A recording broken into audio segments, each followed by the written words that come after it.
What would you do if you found an abandoned town? What if it was huge?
own food. Despite these efforts, it is clear that the colonists were struggling to survive. The artifacts found by the team showed that the colonists were living in poverty and had little access to basic necessities. All of the excavations have revealed is more questions than answers. We still don't know what happened to the colonists of Roanoke.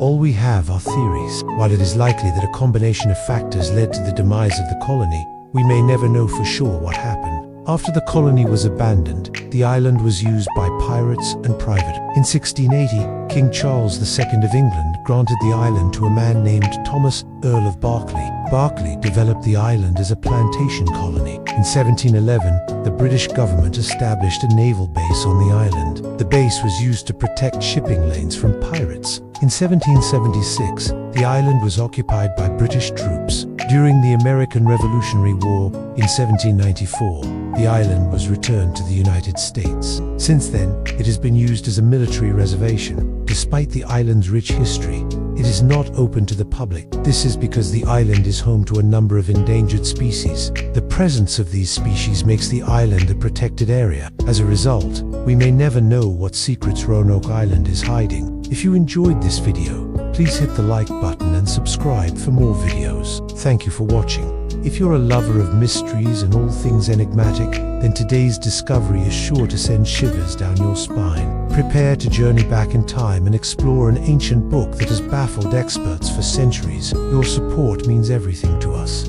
Now let's embark on this captivating journey together. The book no one can read, but there's a reason behind this haunting title. You see, this isn't just any ordinary book. How did it come into existence? And why does it hold such a powerful grip over the imagination of historians and cryptographers alike?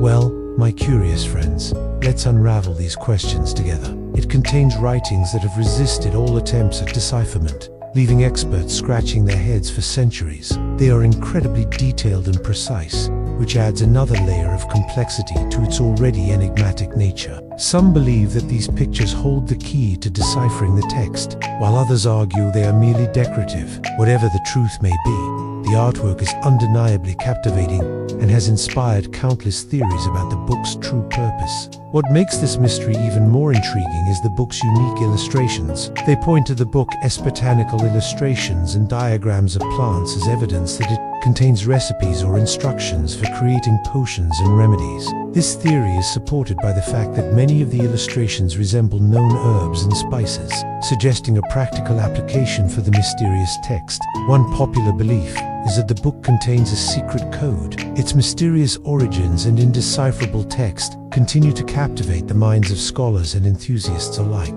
During the Middle Ages, knowledge was often seen as a dangerous thing, and those who possessed it were frequently persecuted. Alchemy, for example, was seen as a heretical form of magic, and those practicing it were often accused of consorting with the devil. Similarly, herbalists and physicians were sometimes persecuted for their knowledge of healing remedies, which were thought to be in conflict with religious beliefs. In such an environment, it is easy to understand why someone would want to conceal their work, or why an entire field of study might have been suppressed, whether it was created as a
suspicion, or even fear. As we continue to explore the historical context, it's also worth noting that the preservation of knowledge was often tied to power. In this climate, the book No One Can Read could have been seen as a valuable resource, containing knowledge that was either suppressed or unavailable to the general public. The book No One Can Read stands as a testament to the human desire for knowledge and the lengths to which people will go to preserve it. And that's our journey into the enigmatic world of the book No One Can Read. What do you think? When one of the world's most feared men died in 1227, his grieving widow ordered that anyone who attended his funeral should be put to death, and so the secret of where he was buried remained hidden for over 800 years. Under his rule, the Mongols became masters of the known world. They were arguably the first true global superpower. His armies were responsible for some of the most terrifying acts of violence in history. They used ground-penetrating radar to identify what might have been a burial mound. What is it about knowing where Genghis Khan is buried that we find so fascinating? Part of the reason is simply the mystery surrounding such a larger-than-life character.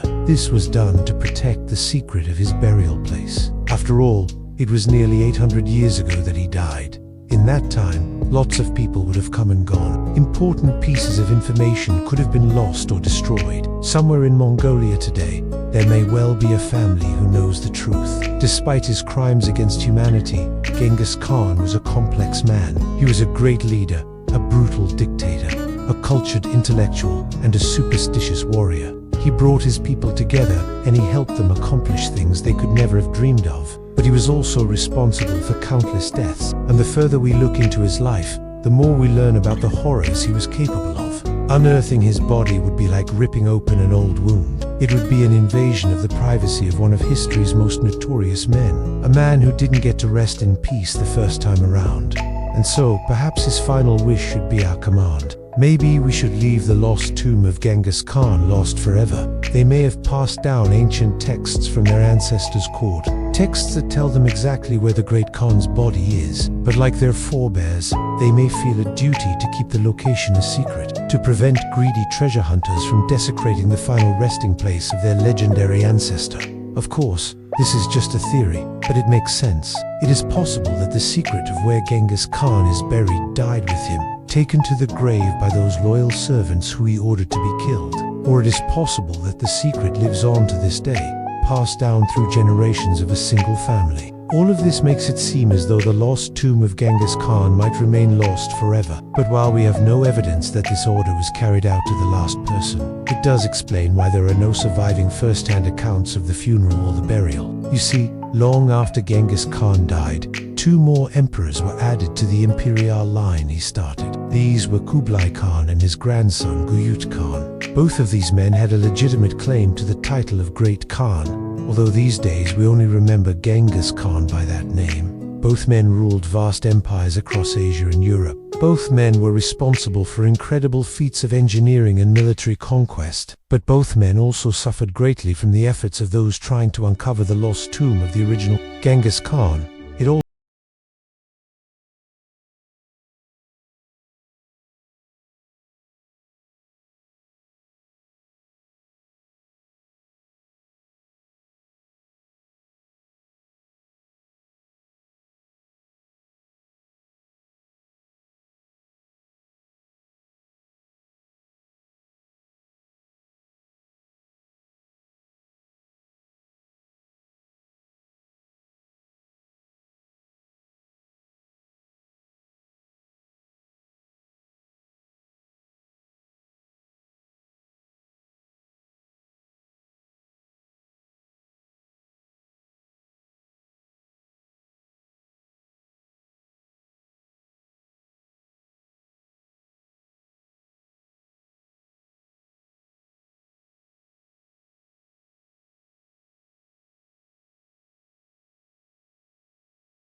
we have a reason to believe that we might never get the chance to look through them. It is said that under his rule, around 40 million people lost their lives, which would make him responsible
relocation was a closely guarded secret because it was believed to contain vast natural resources such as gold and precious gems. This confusion would only grow in the following decades as the island began to be erased from maps without warning. We do not know if it ever really existed or if it was seen by all those explorers who charted it. If it did exist, why did it suddenly vanish? And if it didn't exist, why did so many people believe it did? Leland wrote that he had heard stories of an island that could be seen off the coast of Munster, the province of which Cape Clear is a part. He also claimed that there were churches and other buildings on the island, as well as a castle built by the legendary King Brian Boru. The truth is that we simply don't have enough evidence to say either way. The available evidence is mostly anecdotal and cannot be used as proof. Of course, this hasn't stopped people from trying to find the island. Should we believe the explorers who claim to have seen it, or should we dismiss their claims as nothing more than wishful thinking? And as always, thank you for watching. If you enjoyed the video, please hit the like button and subscribe for more historical mysteries. Ultimately, it is up to each individual person to decide what they believe. There is no right or wrong answer, and the mystery is what makes the story so fascinating. Over the years, many explorers and amateur historians have searched for Hy-Brasil off the coast of Ireland, but none have ever found any trace of it, unfortunately. Again, this is just hearsay and not based on first-hand experience. Unfortunately, there is no easy answer to these questions. However, as we mentioned earlier, these are also second-hand accounts and cannot be used as proof that Hy-Brasil really existed. All we can do is speculate. Drake was a famous privateer and slave trader who was said to have looted vast amounts of treasure from Spanish ships during the 16th century. Some believe it was situated near the Azores Islands, while others believe it was off the coast of Portugal or Spain. However, none of these theories have been substantiated with evidence. According to legend, he discovered Hy-Brasil in 1578 and landed on the island where he found huge deposits of gold and other precious metals. He is also said to have fought battles with the native inhabitants of the island, but these stories are almost certainly false. There is no evidence that Drake ever set foot on Hy Brasil, and the stories of his adventures there are likely nothing more than tall tales. In 1614, Edmund Custis published a map of Ireland which showed the island just south of the Mizzen Head, the southernmost point of the country. The first piece of physical evidence we have for the existence of Hy Brasil is a single stone cross that was discovered on the island of Cape Clear in 1837. The cross dates back to the 9th century and bears an inscription in Ogham script, which translates as the memorial of Saint Ma, son of Ethne. The problem with this cross is that there is no record of it being on the island of Cape Clear before 1837, which raises questions about its authenticity. Some historians believe it may have been moved there intentionally or accidentally at some point in the past. Others believe it may be a modern fake made to capitalize on the island's mysterious reputation. Without more evidence, however, we cannot say for sure. However, by 1624, it had disappeared from the coastline. There are a few theories as to why this may have happened. One is that the island was deliberately removed from maps by the British authorities in order to prevent it from falling into the hands of pirates. Another theory is that Hy Brasil was never actually part of Ireland and was instead an independent island that simply sank into the sea. A third possibility is that the island was seen by all these explorers, but it was actually a mirage, a misperception of reality caused by the unusual refraction of light through the atmosphere. The island was thought to have been named after the mythical Irish king Brian Boru, who ruled from 1002 to 1014. During his reign, he defeated the Vikings and established Irish dominance over much of the country. After his death, however, the memory of him faded into obscurity until it was rediscovered centuries later when the island was named after him. Then suddenly, between 1714 and 1719, it disappeared beneath the waves. So did this mysterious island really exist? Or was it nothing more than a mirage? He described seeing an island covered in forests and mountains that looked like it could have been a part of Africa. Not knowing any better, he assumed he had found the mythical land of Brazil, and thus named it Ilha de Bra, meaning Brazil Island in Portuguese. When other European explorers began charting the world's oceans, they too spotted the same mysterious island and added it to their maps. By the beginning of the 17th century, it had become well known among sailors as a haven for pirates and privateers who used it as a base to attack Spanish and Portuguese ships carrying treasure back to Europe. Let us take a closer look at what we know about the history of this forgotten piece of land. In the 16th century, Hy Brasil was an island off the southwestern coast of Ireland. Hy Brasil first appeared on maps in 1514 when an unknown cartographer drew it somewhere off the southwest coast of Ireland. The next recorded sighting of Hy Brasil came nearly 2 centuries later when the Portuguese explorer Pedro Álvares Cabral sailed past it in 1519 on his way to the Americas. By this point, the island was often depicted as being part of Ireland, even though no one was quite sure where exactly it was located. Whatever the reason, the disappearance of Hy Brasil has left us with more questions than answers. There are a few pieces of evidence that suggest the island did exist. However, most of them are based on hearsay or second-hand accounts. Another piece of evidence for the island's existence comes from a book called The Description of Ireland by English writer John Leland, who travelled around Ireland in the 16th century. In addition to these two pieces of evidence, there are also a number of other accounts from sailors and explorers who claim to have seen the island. So what does this mean for the mystery of Hy Brasil? Has it been proven to exist, or has it been disproven? One man who spent a great deal of time looking for the island was British explorer Sir Francis Drake. In more recent times, there have been a number of theories put forward as to where Hy Brasil might be located. So what should we make of the mystery of Hy Brasil?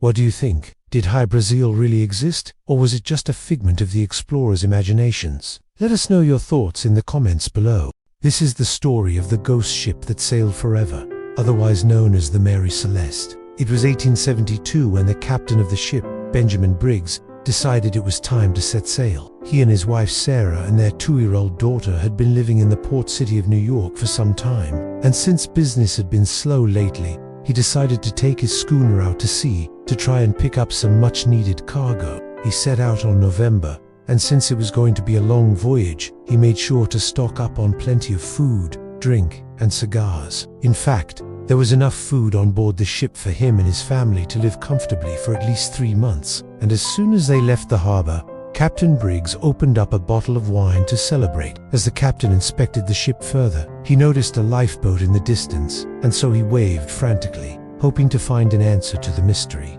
The only thing he found was a small hole in the side of the ship, but he couldn't figure out how this could have caused the crew to abandon ship. He called the local police, and together they searched the area for the missing crew, but they never found a trace of them. But when they reached him, the captain noticed that the boat was not carrying anyone, and it was not attached to the Mary Celeste. To this day, nobody knows what happened to the crew of the Mary Celeste, but there are many theories. Perhaps his wife and daughter were already sick, and he didn't want to infect the rest of the crew, so he kept it a secret and pretended that his whole family was coming with him on the trip.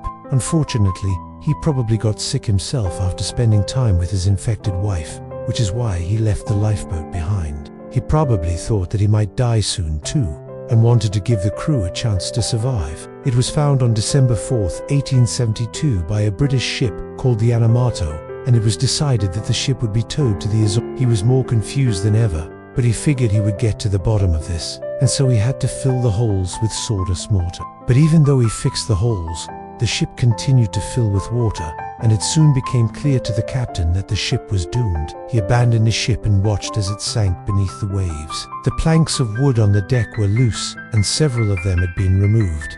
A sudden disease outbreak, or maybe something supernatural. Make sure to subscribe if you want to see more content like this. We may never know the answer to this question, but that is what makes the story of the ghost ship that sailed forever one of the most intriguing mysteries of the sea. But what caught his eye the most was the fact that there was water in the hold. This is especially plausible considering that the ship was quite old and may have been in bad condition. If the ship sprung a leak due to the storm, the crew would have desperately tried to fix it, but a giant wave could have easily knocked them overboard. This would also explain why there was no signs of a fight or struggle. It was going to be one heck of a ride, and that's exactly what happened to the ship after it left the harbor. It seems like the ship had been damaged for some time, but the damage was so insignificant that the crew did not think much of it until they were in the middle of the ocean. By the time they realized that the ship was in danger, it was too late and they had to abandon ship.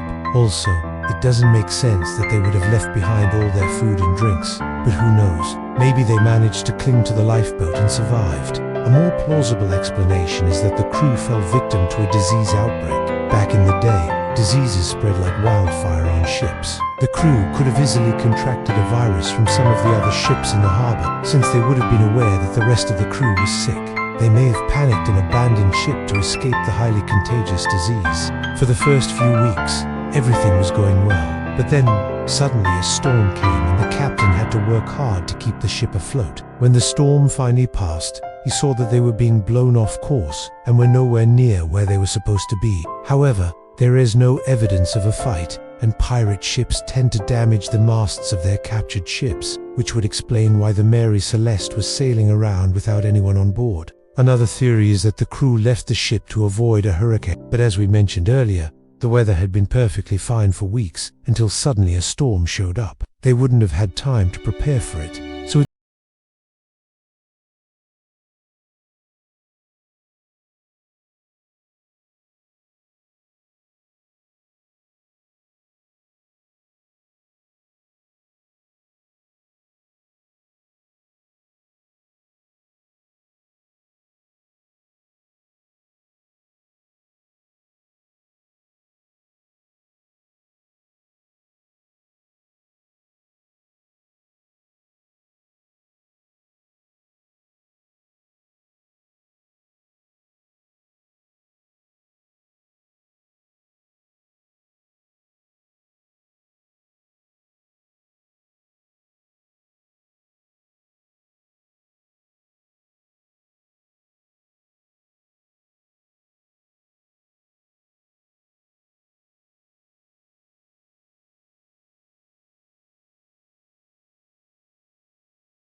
along with a crumpled piece of paper.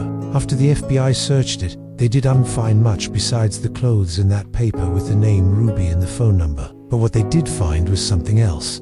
A pawn ticket. The ticket was for a Walther PP pistol. That same afternoon, the police in Portland went to the pawn shop and bought the gun back. They wanted to see if it had been used in any crimes, but it hadn't. On the paper were the names Cooper and Nora and the phone number of a house in Portland. The authorities tracked down the owner of the phone, a Mrs. Ruby, who informed them that her son had been expecting a friend from Alaska named Dan Cooper. She also told them that Dan was about 6'2", weighed 190 pounds, and had a limp. When she opened the note, it said, "Miss, I have a very important message for the pilot.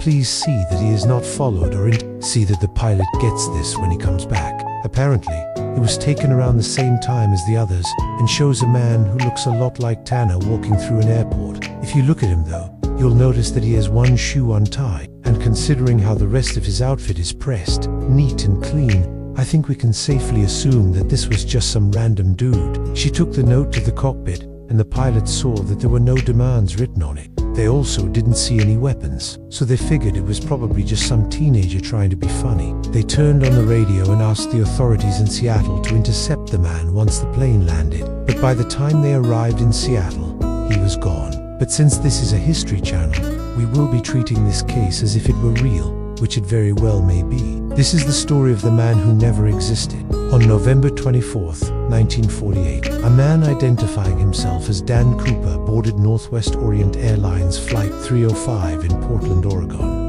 The flight originated in Seattle. Don sat down next to a woman named Florence Gametz, who would later testify that he seemed a little nervous. She also noticed that he had a briefcase at his feet and wore a suit, a hat and sunglasses. This wasn't out of the ordinary. It was just, after all, 1948. But his behavior was, he kept adjusting his seat and kept getting up to go to the bathroom. He also ordered a whiskey, which was unusual because he was a non-drinker. This raised suspicion, but nothing else did. So the man blended into the background after takeoff. This is a strange tale, so we should start with a disclaimer. And where did all this begin? With a plane hijacking. About an hour in, he wrote a note. It turns out the man had gotten off the plane in Washington State and hailed a taxi, giving the driver the name Dan Cooper and the address of a hotel in Portland. Now, the FBI is pretty confident that Don Cooper is the same person as Herbert Tanner, and they even have pictures of him to prove it. As for the third picture, that came from the Bureau of Land Management. But let's get back to that room in the hotel. In the days following, the FBI learned more about the mysterious Mr. Cooper. We don't know when exactly this letter was written, but it was likely during the summer of 1949. To this day, we don't know if this Dan Cooper was truly the one who robbed the casino. For all we know, it could have been a team effort, and Dan was just the getaway man. We also don't know why the real robber wrote the letter to the FBI. Maybe he was trying to taunt them, maybe he was bored, or maybe he just liked writing. Whatever the reason, the letter ended up being the last confirmed lead in the case. The FBI continued searching for Don Cooper, but it wasn't long before the media began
very healthy despite eating very little food. But what about the lesser-known creatures that are just as mysterious? We'll tell you all about them and let you decide which ones are real and which ones are fake. Don't miss out on this exciting adventure. This could be explained by the fact that they were aliens who didn't need to eat as much as humans do. Finally, the children's clothes didn't seem to get dirty or torn even after traveling for a year. This could be explained by the fact that they were from another planet and their clothes were made from materials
The priest welcomed the green children into his home and gave them food and shelter. At first, the children refused to eat regular food, but later began eating the same things as everyone else. What if they were aliens who crash-landed on Earth and were stuck here? This might sound crazy, but there have been many reports of green-skinned aliens in UFO videos. Maybe these green children really were visitors from another world. They also started to speak English, although they still couldn't make full sentences. In fact, it seemed like the food didn't taste good to them at all. This shocked the locals even more, because no one had ever heard a language that sounded like this before. The miller tried to communicate with them, but the only words he could understand were God and Danu. But despite the language barrier, the miller managed to learn some other interesting things about the green children. And then there was the issue of their clothing, which was made from materials that nobody in the village had ever seen before. He also found out that the kids had traveled a lot and been away from home for a whole year. But even after walking so far, their clothes didn't seem to get dirty or torn.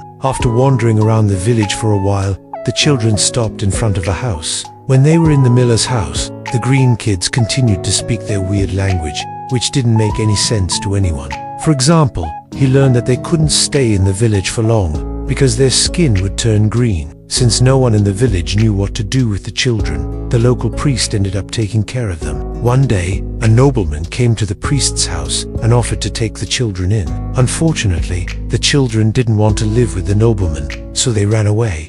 But after a few months, the children disappeared. No one knows exactly what happened to them, but there are many theories. So where did these mysterious green kids come from? And why did they have green skin? Another theory is that the green children were actually normal kids who got caught in a freak accident. Yet another theory is that the green children weren't human at all. Then there's the story that the children were cannibals. The truth is, no one knows what really happened to the green children. The language barrier, When the green children first arrived in Wilpit, they couldn't speak English and the locals couldn't understand them. The power of suggestion. Mass hysteria. Mass hysteria is when a large group of people share the same false belief. Fads and fashion. In the 12th century, it was fashionable for wealthy Europeans to have green skin. Natural discoloration. Were the green children of Walpit aliens? It's impossible to say for sure, but there are a few things that make this theory more believable than others. What do you think? Were the green children of Wolfpet aliens victims of a medical condition or something else entirely? Let us know your thoughts in the comments below. For centuries, people have been fascinated by stories of strange and mysterious creatures that supposedly live in the forest. From Bigfoot to the Jersey Devil, there are many famous cryptids that have captured the public's imagination.